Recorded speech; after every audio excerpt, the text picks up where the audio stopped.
Hello नमस्कार दोस्तों, good morning दोस्तों।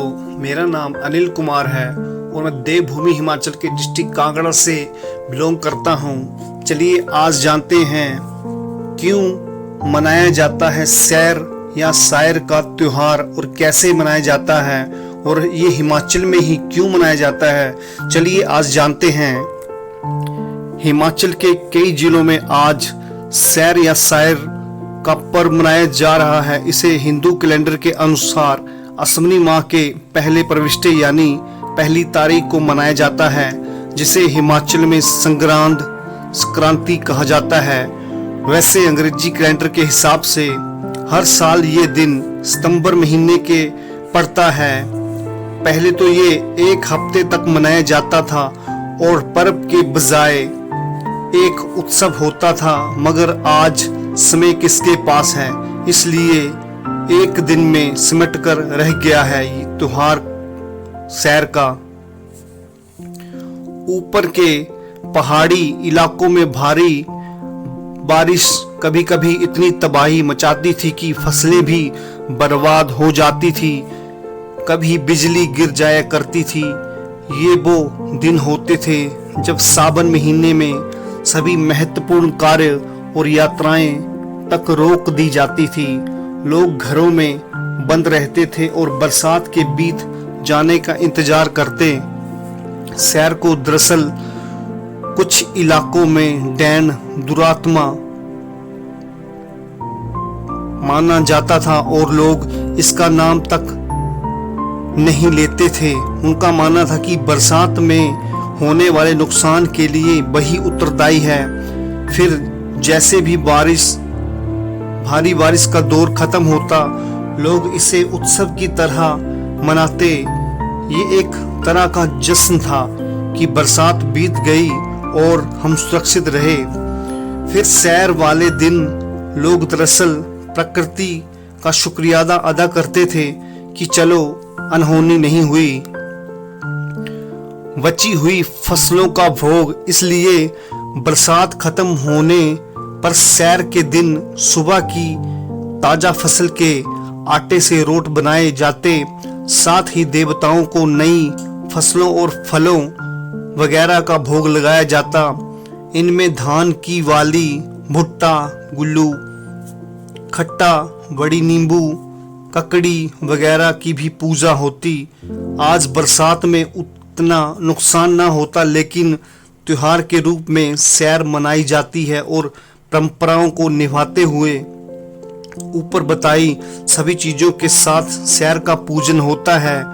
इस पर्व में अखरोट का विशेष महत्व है, क्योंकि इस महीने तक अखरोट तैयार हो जाते हैं और उनकी छाल सूख चुकी होती है, तो पहले ही अखरोट उतार कर सुखाकर रख लिए जाते हैं। सैर पर निकलना, सैर का हिंदी में अर्थ देखें तो इसका अर्थ होता है घूमना फिरना। तो इस पर्व के पीछे सैर का नाम इसलिए पड़ा हो सकता है क्योंकि पहले बारिश के कारण लंबी दूरियों पर जाने से बचने वाले लोग इसी दिन में यात्राएं आदि शुरू करते थे और बुजुर्ग आदि सगे संबंधियों से मुलाकात करने घर से निकलते थे। काले महीने के नाम से पहचाने जाने वाले भाद्रपद महीने में मायके गई नई दुल्हनों की सैर के साथ ही अपने ससुराल लौटती हैं। फिर पहले एक हफ्ते तक रिश्तेदारों के यहाँ आना जाना लगा रहता था। फोन उस समय होते नहीं थे, तो कुशल मंगल जानने के लिए प्रण धमकी ही एक तरीका था। इस तरह से ये वास्तविक सैर थी, यानी संभवतः इसलिए इसका नाम सैर पड़ गया। वैसे संयोग ही है कि पुर्तगाली भाषा में सैर का इस्तेमाल बाहर निकलने के संदर्भ में होता है। राल की भेंट, आज भी वही पुरानी परंपराएं जारी हैं और लोग सैर के दिन एक दूसरे के यहाँ जाकर खाने पीने की चीज़ों का आदान प्रदान करते हैं। सैर के दिन सैर पूजन की सामग्री का पानी में विसर्जन करने के बाद परिजनों को राल यानी अखरोट की भेंट दी जाती है।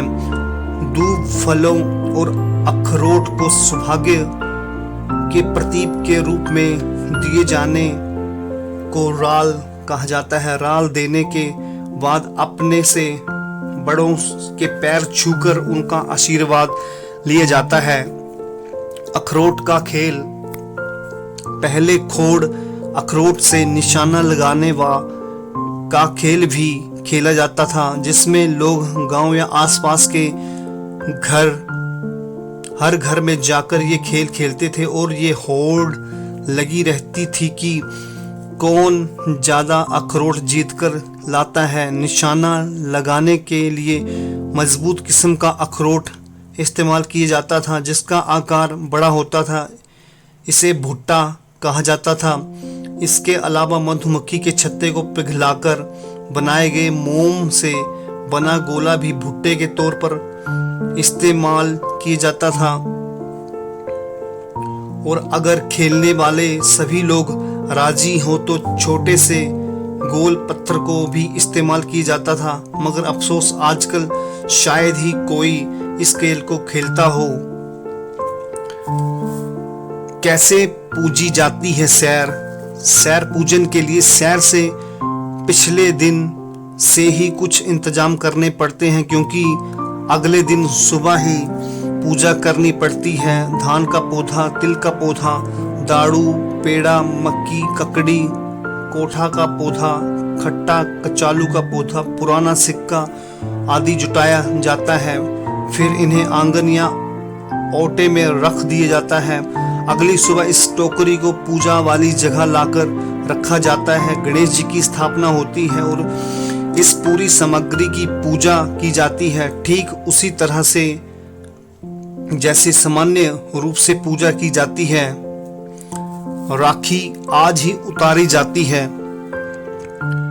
इस पूजा के दौरान ही रक्षाबंधन पर कलाई में बांधी गई राखी को भी खोली जाती है और टोकरी पर अर्पित की जाती है। ये परंपरा बताती है कि हिमाचल में राखी दरअसल बहनों की ओर से बांधा गया रक्षा सूत्र होता है, भाई की सलामती के लिए, ना कि बहन इस धागे के बदले अपनी सुरक्षा का वचन मांगती है। यही कारण है कि हिमाचल में बहनों को भी राखी बांधने की परंपरा है। पूजा के बाद विसर्जन जरूरी। परिवार के सभी सदस्य सैर पूजते हैं और प्रार्थना करते हैं कि हर साल इसी तरह सुखदायी रहना। इसके बाद कुछ इलाकों में सैर की टोकरी को गौशाला में घुमाया जाता है और फिर चलते हुए पानी में प्रवाहित कर दी जाता है। पशुओं की भी सैर। इस दिन पशुओं को भी सैर पर ले जाया जाता था। उन्हें गौशालाओं से निकालकर जंगलों में या घासनियों में उन जगहों पर ले जाया जाता था जहां पर बरसात में ताजा घास उग आई होती थी। इस घास को बचाकर इसी दिन के लिए रखा जाता है, इसलिए इस नरम घास को सैरू का घास भी कहा जाता है। तो इस बार भी बरसात अच्छे से निकल गई, इसलिए प्रकृति को शुक्रिया। आपको भी सैर मुबारक हो। आने वाला साल आपके लिए संपन्नता और अच्छा स्वास्थ्य लाए। शुभकामनाएं। इस बार सैर का त्योहार 16 सितंबर 2024 को मनाया जा रहा है। इस दिन कुछ लोग हिमाचल या कांगड़ा के जैसे पैसे खेलते हैं और जो जीत जाता है तो वो जितने भी पैसे होते हैं अपने पास रख लेता है। ये त्योहार भी कहीं कहीं जगह पर बहुत ही प्रसिद्ध है और आप सभी को सैर या शायर का त्योहार बहुत बहुत मुबारक। भगवान या लक्ष्मी माता आप सबकी मनोकामना पूरी करें। Thank you so much.